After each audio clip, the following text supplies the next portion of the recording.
Друзья, когда нашу кокетку мы сложим по плечевой линии, у нас вырезы появляются в горловине вот таким образом. Здесь вот видите углубление и по переду, и на спинке одинаково. Чтобы по-правильному, эта кофточка у нас должна быть вот таким образом. Менее углубленная спинная часть горловины и более углубленная часть – это передняя часть горловины. И вот эту разницу, которую вот здесь мы видим, эта часть называется росток. И в реглане кокетки мы обязаны вязать росток. Самый оптимальный вариант вязания ростка при кокетке – это азиатский росток. Еще можно применить и другие виды ростка. Но другие виды ростка немножко неудобно, когда вы вяжете кокетку с узором. А когда без узора, разницы нету, какой росток вы применяете. А когда вы вяжете лапопесей или с каким-то ажурными другими узорами, обязательно вам необходимо будет вязать росток с азиатским ростком. Сколько сантиметров вы должны образовать росток?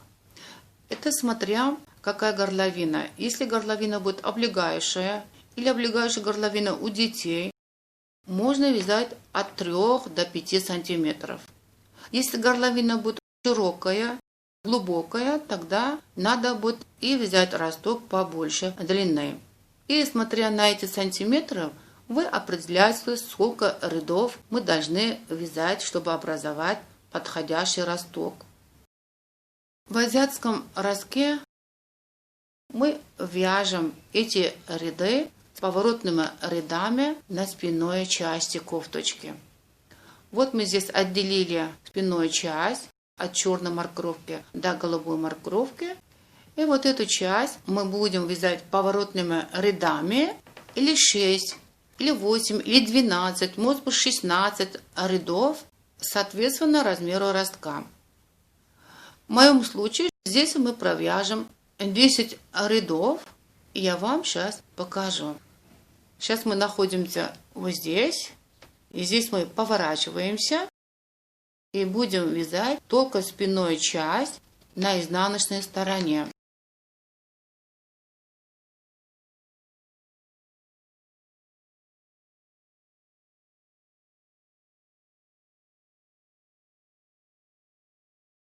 Вот дошли до черной маркировки, поворачиваем нашу работу. И мы на лицевой стороне все петли вяжем лицевыми петлями. Первую петлю на спицу берем, не провязывая. Таким образом мы поворотными рядами провяжем 10 рядов. Вот, друзья, мы закончили росток. И когда мы сложим перед со спинкой, и здесь вот видно будет наш красивый росток. И можно посмотреть этот азиатский росток вот в готовом виде на кофточке.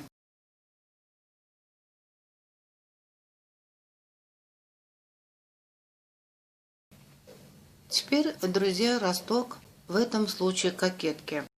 Здесь то же самое. После оформления кокетки мы отделяем на 4 части кокетку.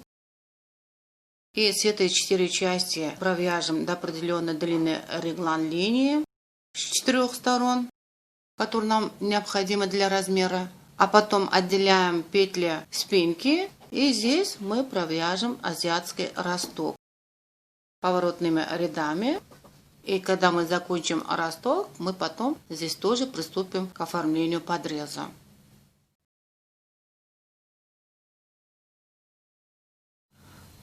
Друзья, закончили росток в кофточке. Теперь можем приступить к следующему пункту вязания. Это оформление подрезов. Оформление подрезов очень похоже на другие виды реглана. И объясню по-теоретически. И покажу на практике. Вы знаете, любая верхняя одежда обязательно должна иметь подрез. И в подрезе добавляется определенное количество петель с обеих сторон. И как мы определяем, сколько петель мы должны добавить в подрезе? Вот когда мы распределили петли кокетки, у нас перед и спинка получается по 64 петли. Это, соответственно, в сантиметрах будет 38 сантиметров. 38 по переду, 38 на спинке. И чтобы сделать нашу кофточку 42 размер, мы должны здесь еще добавить 4 сантиметра. С одной стороны подреза мы должны добавить 2 сантиметра. И с другой стороны тоже должны добавить 2 сантиметра. И, соответственно, 2 сантиметра по плотности вязания будет по 4 петли. Значит, по переду с обеих сторон мы добавляем по 4 петли. И со стороны спинки тоже добавляем с обеих сторон по 4 петли. И по подрезе добавляется по 8 петель. И как мы добавляем петли в подрезе, я вам подробно покажу на практике. Вот, друзья, мы остановились в конце петли спинки. И здесь петли рукава. Мы сперва отделяем петли рукава. Это мы должны отделить до красной маркировки.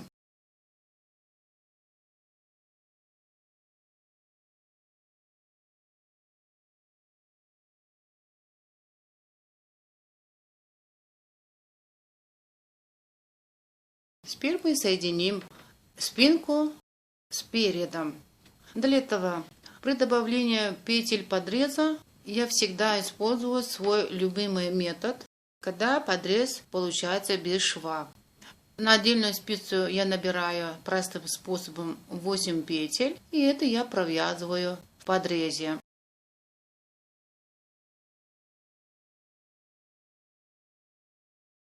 И продолжим вязание петли переда. Точно такую манипуляцию мы осуществим и на левой стороне кофточки. И с этим мы соединяем круг вязания тела кофточки. И дальше у нас пойдет вязание по кругу.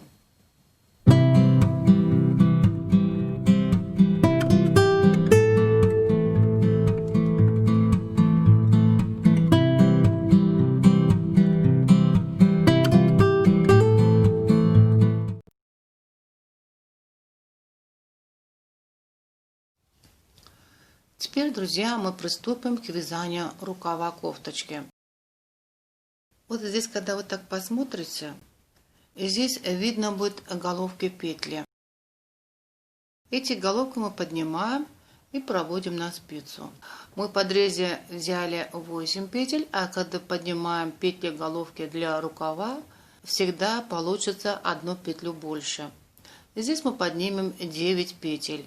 Из 9 петель 5 петель будет в сторону переда, 4 петли будут в сторону спинки.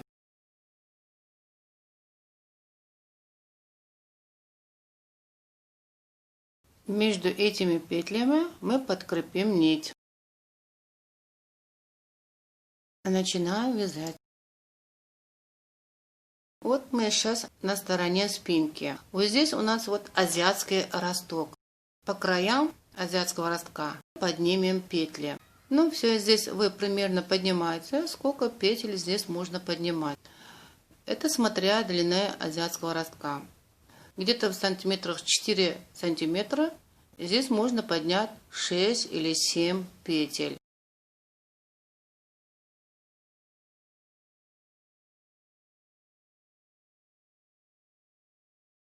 Видите, да, я петельку вот обе стенки я поднимаю вот так вместе.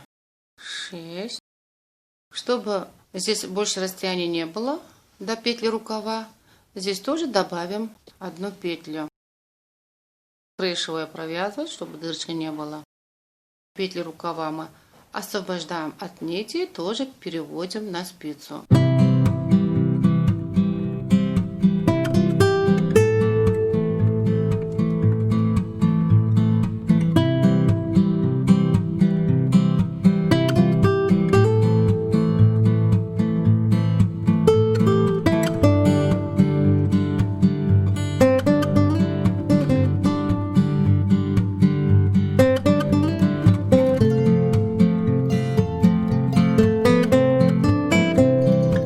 Здесь тоже, чтобы большое расстояние не было, добавим петельку.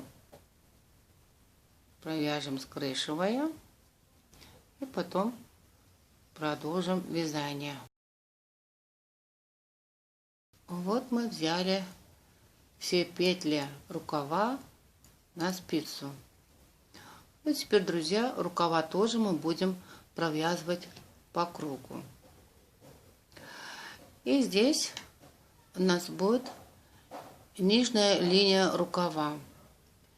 Если будете сужить рукава, именно осуществляется по этой нижней линии рукава. Перед ввязыванием вы посчитайте, сколько здесь петель, сколько вы добавили. И именно точно так же должен быть, когда вы вяжете на второй рукаве, чтобы наши рукава должны быть в одинаковом размере.